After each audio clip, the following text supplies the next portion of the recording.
All right, so we're going to go live on Periscope as well.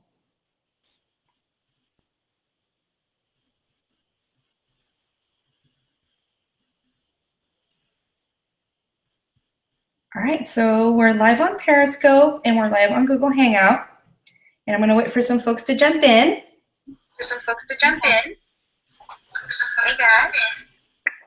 Hi, guys. Hi, thanks for jumping in. Hello, everyone. So let me show you guys. This is Bryan. I've got a special guest called Bryan Jensen, and he is a Marcomm and brand consultant in Salt Lake. You're still in Salt Lake City, right? Yes. In Salt Lake City, Utah. And I met Bryan. Hi. I met Bryan back in March when I was teaching in Spain. So he's got lots of great stuff that he's been researching and working on. And I just kind of wanted to talk to him a little bit about this. So thanks for the hearts, guys. And I'll be, this will be super interactive, a little bit more interactive than the debate I just did because I was the moderator, and I can have some more fun now. But yeah, let me put Bryan on. Okay. Let's see. All right. How the debate took an hour, guys. It was awesome. I watch it on replay. It's on my YouTube channel. So Bryan, hi. Hi, Kathy. Hi. Can you hear me okay? Yeah, I wanted to start a little bit, maybe introduce yourself to some of the folks and tell them a little bit about what you do over there. Yes. So my background is brand building, and that's the process of integrated marketing, right? So you take data, you take communication, you take marketing, and you find ways to get those work through multiple channels, to get people across teams, etc. So my background is a P&P project manager with creative for advertising and design as a background, and so that's my natural extension, is to keep furthering across this process of integration. And so that's how Kathy and I met, was at IE Business School, and in that process I just recently graduated from that program as Student of the Year. So one of my recent projects was doing the consumer journey mapping process for Café de Colombia. So that is, again, that process of how do you see things from the perspective of a user, what's their experience, and how do you understand how they interact with a brand, a product, a service across the life of their relationship. And so I think that's a very millennial way of looking at it, but as we'll talk about, it's a little bit more than just a generational thing. It's a sign of our new interactive age, right? And so I totally agree with you. Also a factor of research that I've been doing on the topic, particularly on crowdsourcing values. So, and we'll go back and forth. There's lots of folks jumping in. Hey, Danny. Hey, everyone. Thanks for jumping in. Everyone. I've got you streaming on my Periscope on my iPad, so I can see the hearts going and questions going. That's cool, so you can see the questions as well. Yeah, so I'll try to multitask as best I can while giving you my best attention. Yeah, so Bryan, let's start a little bit talking about, for example, I'm going to give you an example. Thanks Brad, I appreciate it. For example, I am kind of on the borderline of Gen X and like millennials. And so I've got, things from both, because I'm a 79 model, so I just give away my age, but I don't care.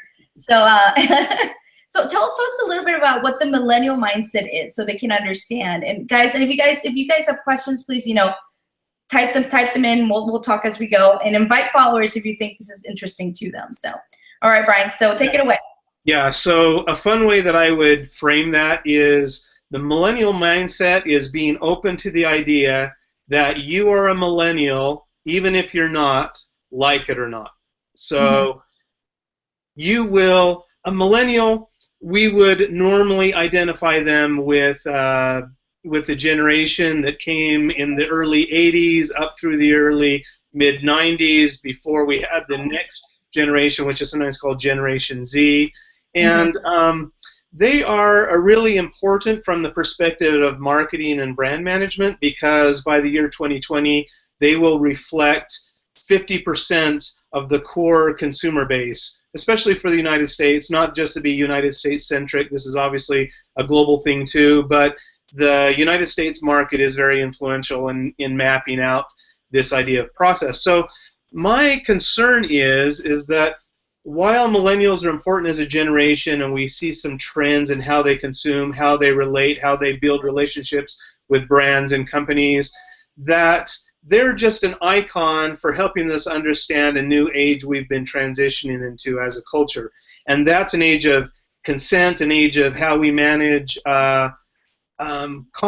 Content gains value not just by who authors it, but by the very excuse me, but by the very process of us interacting with it, right? And so this is both tech, this is both relationship, this is both how we choose to build and sustain our relationships. And so in that sense, the millennial mindset is this sort of postmodern way of thinking about these qualities, right? And so that's why I would ask our audience to think about, you probably are a millennial in more ways than you think you are, even if you're like me, a Gen Xer, even if you're like my parents, a baby boomer, right? That's interesting.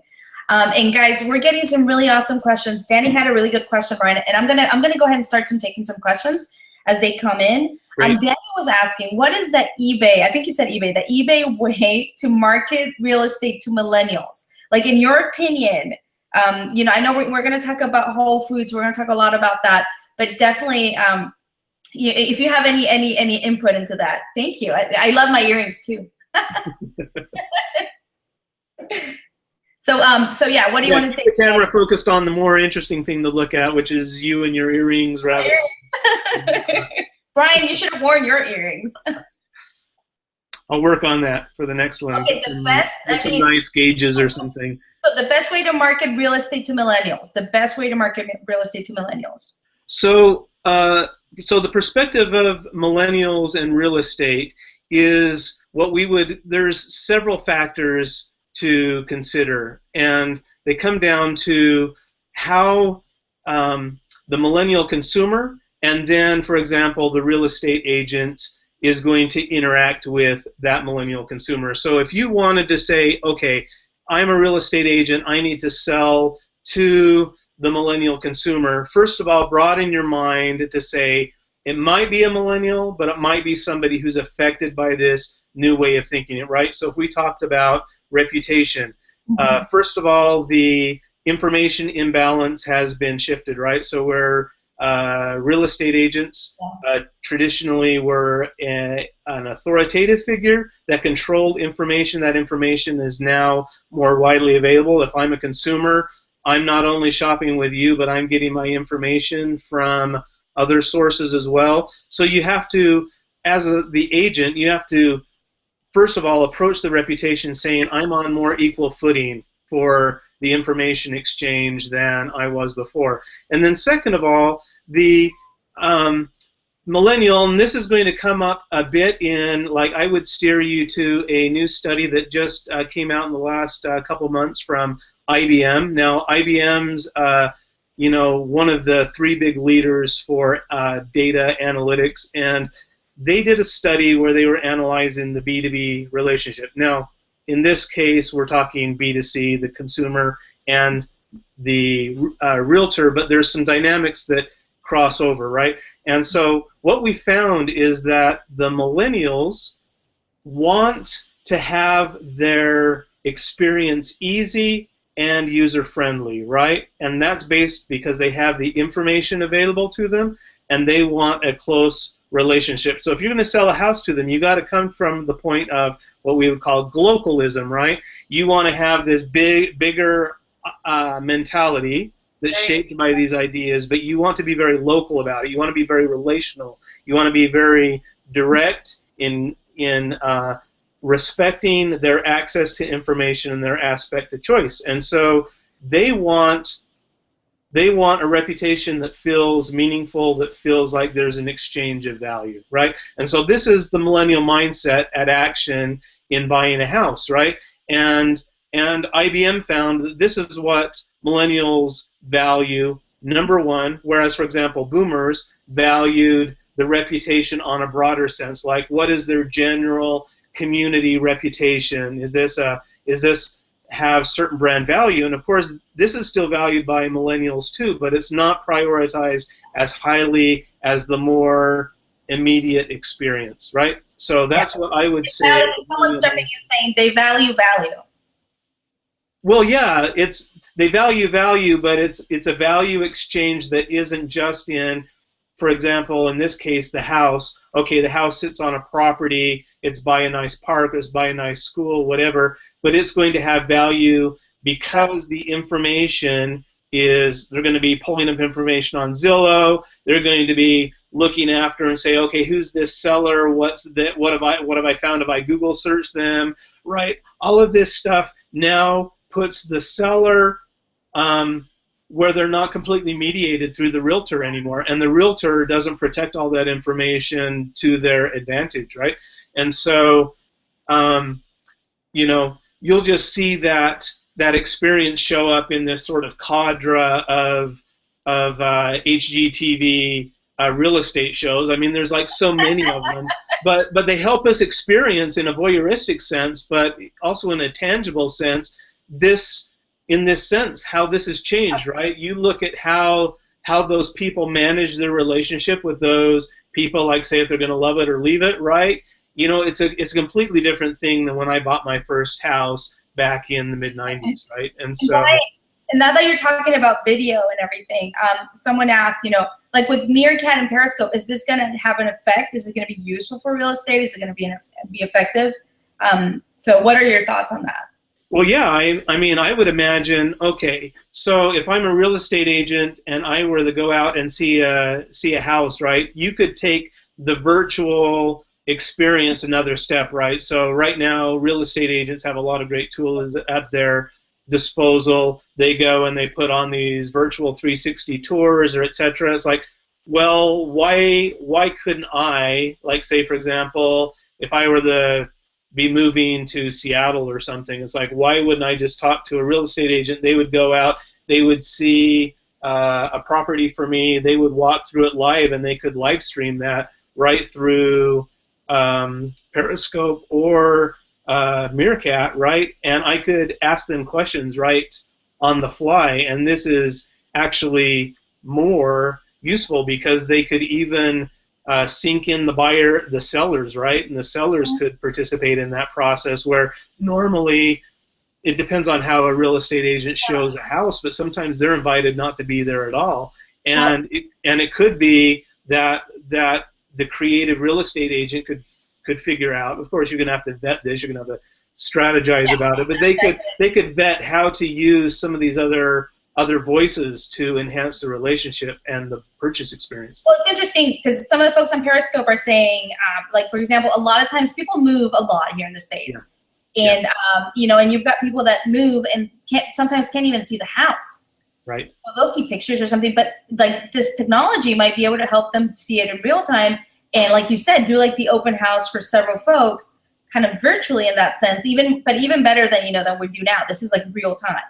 You know, there's if you're looking at the house and there's a cockroach all of a sudden or something, you're like, there's no hiding that. You're not. Yeah, it's true. I mean, there's no doubt that this gets into the greater issue of transparency, right? Transparency is truly a millennial age value, not just for millennials of the generation are going to see that expressed different than a boomer will or a Gen Xer will, but transparency is an overall new value that strikes at authenticity, strikes at how we find premium value, how we interact with the trend of information engagement and choice in purchasing, right? There's a number of societal trends that intersect with this new thing, and it's bigger than just technology, right?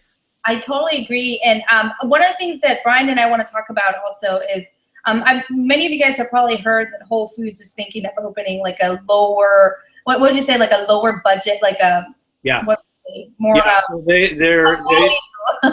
so so this is really a cool little mini case study, and I don't want to be too boring to our viewers, but just invite you to think about this in a bigger way, right? So the news is that Whole Foods has been they carved out this little niche in premium foods, in quality foods. Their 365 label, right? So that they elevated the house brand another step, and they built this brand about it, and they had this great growth, right? But they've been seeing this growth rate trickle off, and so then all the market people start getting upset, and they're like, oh, they're getting their lunch eaten by Walmart, who starts rolling into their little mini markets, right? These areas of organic foods and premium foods, right? You're going to have the Albertsons, you're going to have the Krogers, you're going to have all these local retailers that then start expanding on their relationship that they have with local markets, right?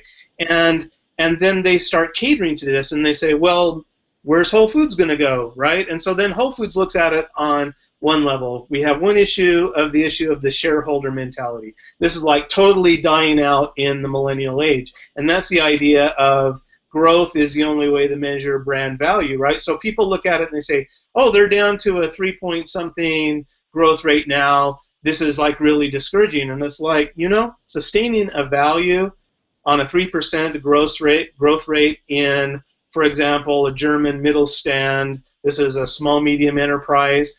That is respectable growth. That is awesome growth. That is sustainable long-term brand value, right?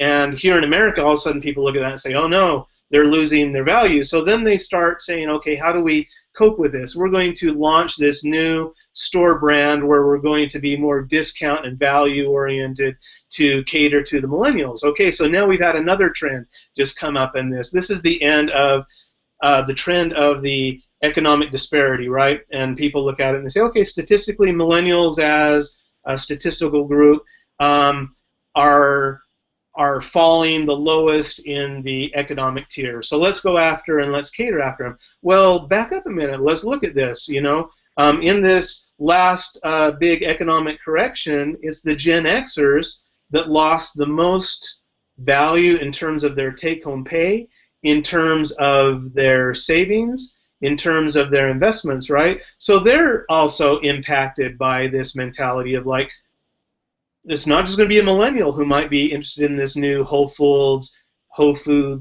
concept. Then let's consider another generation. This is the generation of the baby boomers. They drove more than millennials the adoption of paying a premium for organic foods and organic positioned, this is on package labeling, whether it's related to, the Rainforest Alliance. You'll see this, for example. Also, what's stepping in, boomers didn't fare too well either. Yeah. So this is the opportunity, right, of constructing a narrative. This is another millennial mindset value, is to say, okay, this is storytelling, this is the narrative, this is the worldview. What is shaping this story? And what is shaping this story, at least as it's, the news is so far, is it's very old school, right? It's the idea of this is a company that is on a declining growth rate. What do they got to do? They got to go sell to a new market. Maybe, but it might be a fact that they just position a new service and they sell it to both millennials, both to Gen Xers, both to boomers who are affected by a new value relationship, right? And that's going to be driven not just on premium organic foods, but on value-priced organic foods, right?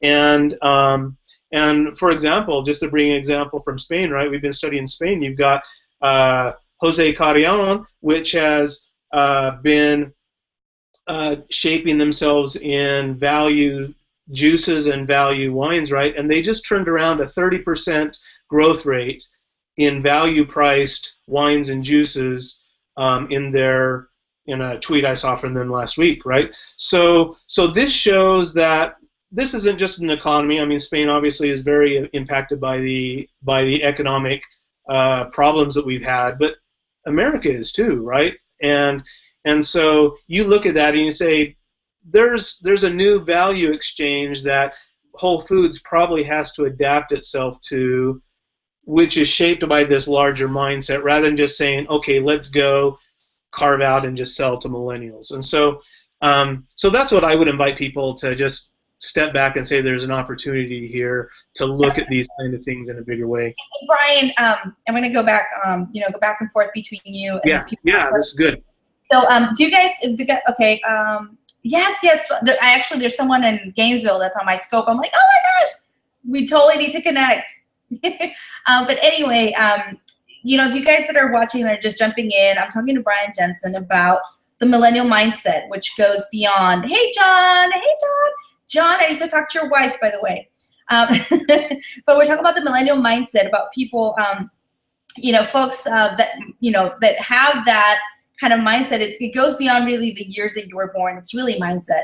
So, So, does anyone have any questions? Any cool questions for Bryan? I know that you talked, Bryan, when you and I talked, Bryan told me about this website where you can take like a test. It's like a little quiz, right, or something that tells you. Yeah. So there's a woman. There's two really influential people who they're academics, and they've really focused themselves around a generational profiling. And one of these persons is Amy Lynch, and so you can find her at Amy Lynch Gen Edge. If you want to follow her on Twitter, and she's really embraces this bigger age, which is she promotes herself through a lot of value-added content, right? And so one of these content value-added that I would say is you go to her website, generationaledge.com, go down to the lower left-hand side, and you'll see what's called the generational profile quiz. And you can do this in a minute or two. And so generational profile quiz? Yeah, and so there's like 9-10 questions, and you will choose based on these 4 things how you'd react to some situations, and then you'll get a profile. You can see it right there, have it emailed to you, which will tell you how do you tend to be comfortable in who you prefer working with, who do you prefer leading, who do you prefer being led by, right? And I'm a Gen Xer. I'm born in '69, so Summer of Love. This is the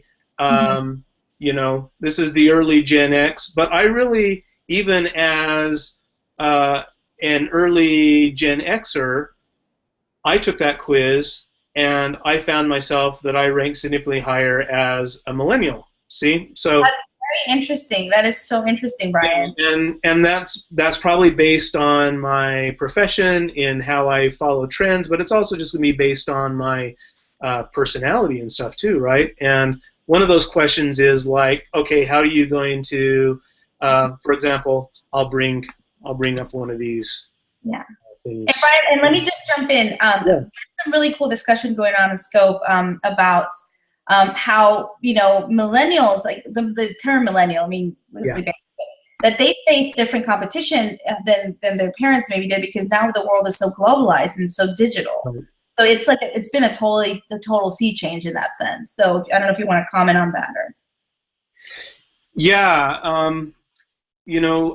There's a number of generational stereotypes that have endured in the early age of setting up these profiles, right? And so the negative stereotypes, of course, are that people say, okay, millennials are very entitled. They don't want to work as much because they want this work-life balance, etc. And so that's kind of been a negative stereotype that's pursued. Well, INSEAD, so this is one of the world's top business schools in Paris, did through their emerging markets organization a global-wide millennial study, and this is the first time we've seen a statistically significant. And I'm glad you're touching on that, because it's so important to not only focus on millennials in the U.S., but millennials in emerging markets and millennials, abroad. So I'm glad you're definitely touching on this. Yeah, and so the interesting thing is that they found is that there's no one millennial profile that holds true across all of the 7 major geographies that they surveyed. But there were some trends that came up, and one of those trends is that valuing getting ahead in their business, right? Having that be rewarding was a high value in almost all of the areas. So millennials are people who are willing to work hard and willing to apply it, right? But they expect the relational balance to be different, right? And so you start seeing, for example, the big news that's happening right now with Zappos, right? Zappos is experimenting in what's called the holacracy, which is basically an organization without bosses, right? You develop little nodes of work groups. I love that. And I you love break that. across these projects, right? And this is like actually, this is very compatible with projectized project management, right? Where it's happened in the entertainment industry for a long time, right? You have a project, the producer assembles the team that gets this thing to market, and then everybody disbands when it's over, right? And so taking this to an organizational level is really sort of freshening up something that's been happening in some professions for a long time, but this issue is that this generational profile across the globe, right, is that the number one and number two values were, let me just bring that up. They said that they wanted to work for they wanted to spend time with family and grow and learn new things. So these were the top two values in a lot of it being called like millennial 5 of any of the areas, right? And so people look and say, yeah, that sounds like the millennial generation, right? But there was another value that they measured, which was work for the betterment of society, right? And so everybody talks about how the millennials have been driving better quality food, better transparency, holding corporations' feet to the fire for corporate social responsibility, etc., right? This was a low value in all areas, work for the betterment of society. Well, what's up with that? These are millennials. They're supposed to be there's no way. for this. Really? Yeah, and who valued that higher? It was the boomers who ranked that. And so it's a matter of framing how that is said, right? So a millennial says, I want to get ahead. I want a quality relationship. I want good time with my family. I want to grow and learn new things. I want my boss to treat and relate to me in a different way. I want him to or her to value my input. I want these hierarchies to be leveled a little bit more, right? So they're going to want the betterment of society, but they still want it through very tangible ways. I mean, in that way, it's just like a Gen Xer wanting to go and get a job. It's just like a boomer wanting to go get a job. This is the Maslow's hierarchy, right? This is you need to have some things work at the bottom of the pyramid before you get high up the pyramid and start saying, I care about really highbrow things like, environmental sustainability. And so if Bryan, a corporation... Hold you there for a second. We've got a whole bunch of new folks jumping in. I just wanted to let them know we're talking. Someone's asking, what is a millennial? So maybe you can answer. Yeah. What is the millennial is somebody particularly of a generation of the early 80s up through the mid-90s. And but what we're talking about here is that a millennial is bigger than just a real birth date, right? It's a mindset. They are the icons. They are the picture that points us to a bigger idea. But this bigger idea is really changing things.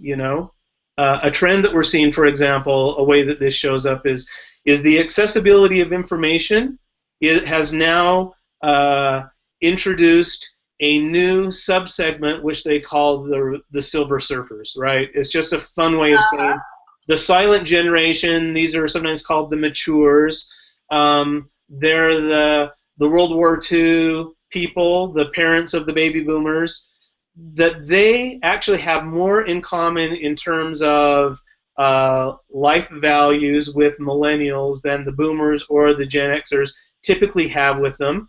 And as such, they are forming mentoring relationships with Mhm. young people using new technology, and they relate to the companies that they purchase from in a different way. So an example I saw of this was an emerging market project we saw in business school where American senior citizens were using platforms like we're using today, Google Plus, to go into emerging markets with these young students who their parents are working 2 jobs because of the way the economy is, and they're getting mentoring from these American senior citizens to talk about school and homework. It gives them a chance to practice their English.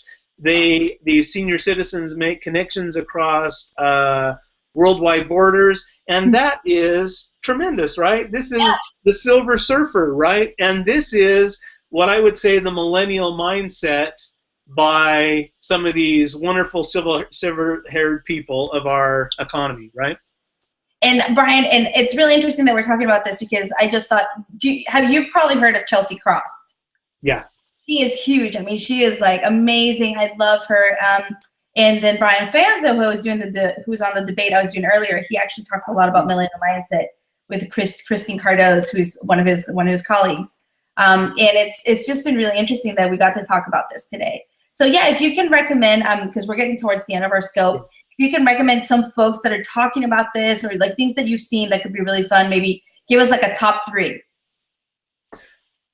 Wow. Sorry to put you on the spot. Yeah. Okay.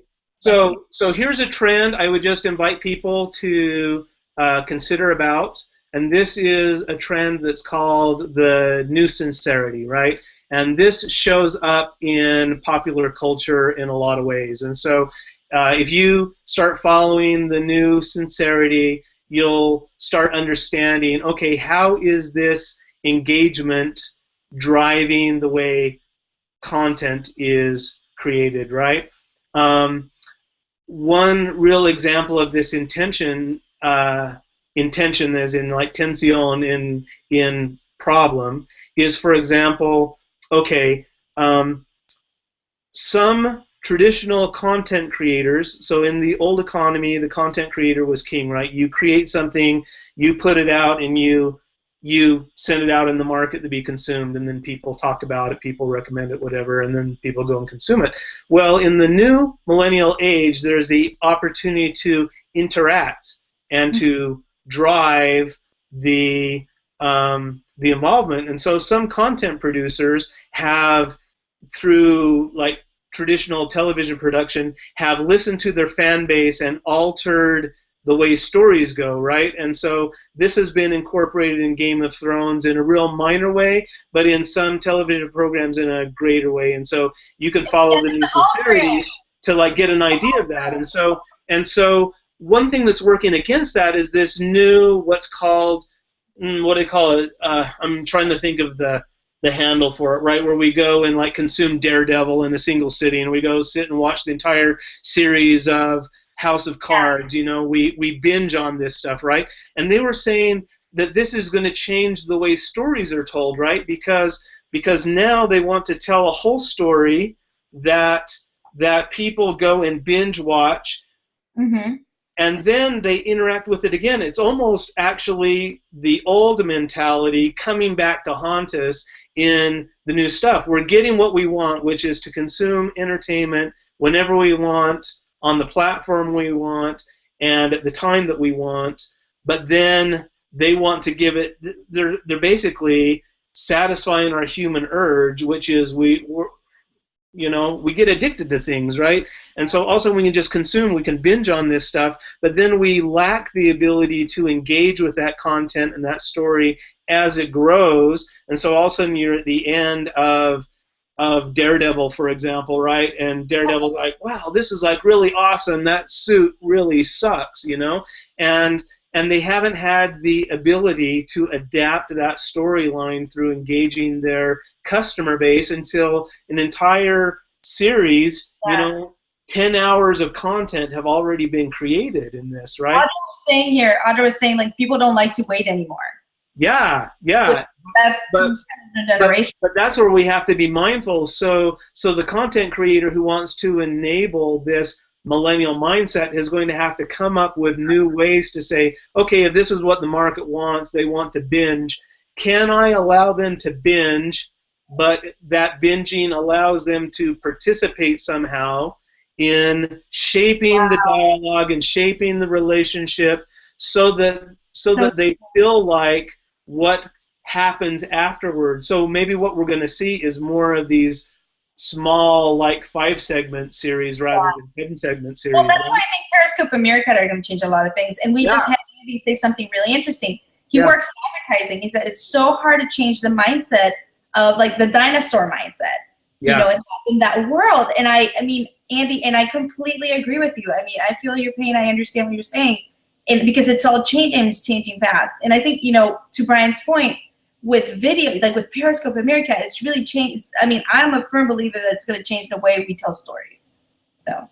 Yeah, you know, it's an engagement mechanism we saw, for example, that came up in the debate for the point that I could join it. They were talking about, okay, how is this going to interact with copyrighted content, right? And people live streaming an event or a movie or something.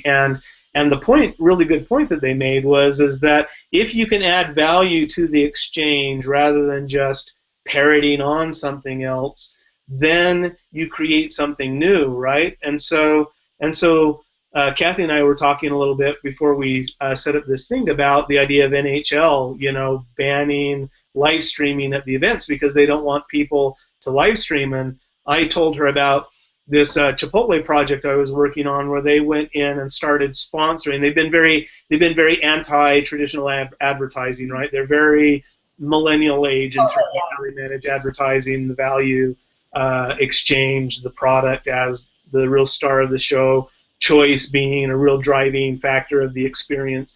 And so they went into this sponsorship with Major League Soccer, right? And so they started sponsoring soccer on the homegrown team, right? The local soccer teams, getting people out to the restaurant.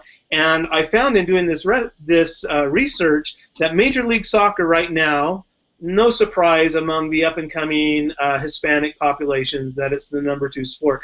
But it's also the #2 sport among what we would call the Generation Z, the 12 to 17-year-olds. That is awesome. And these people are going to be using Meerkat and Periscope live streaming, right? This is not going to be confined only to the consumer cluster of the millennials, right, that are now having their own kids. These people are going to go to soccer games, and soccer games right now outrank in terms of their average per live attendance more than the NBA. Right? So this is something that people's mind right now. The NBA is being experienced as a voyeuristic exchange, right? It's a media property. It's something that people go watch on the big screen, but they don't turn out to watch it live in the same way. So there's a value change, a value exchange that's being changed that Major League Soccer has adapted to. This is global movement. This isn't just Hispanic culture. This is the new play style of soccer, etc. Right? And so if Major League Soccer gets behind this, all of a sudden you say, okay, can we turn these young fans into creating a different experience where you start bridging the live experience and the broadcast experience, right? That's what's really cool about Periscope, is that you start fuzzying these lines between who's controlling the content, who's driving the change, right? And I could imagine that Major League Soccer is like, what do you have to lose? Go out and don't think like NHL, don't think like the NBA. Go say, let's turn these young fans with this technology into building enthusiasm, because you know, America's behind the rest of the world in this, right? But there's trends if you're looking for them. That's really interesting. You know? And so, again, that's another example going out in the marketplace that I think gets at this millennial mindset and invites us to say, you know, what's really cool about Periscope is that it's evolving in this new culture that's shaped by the millennial mindset.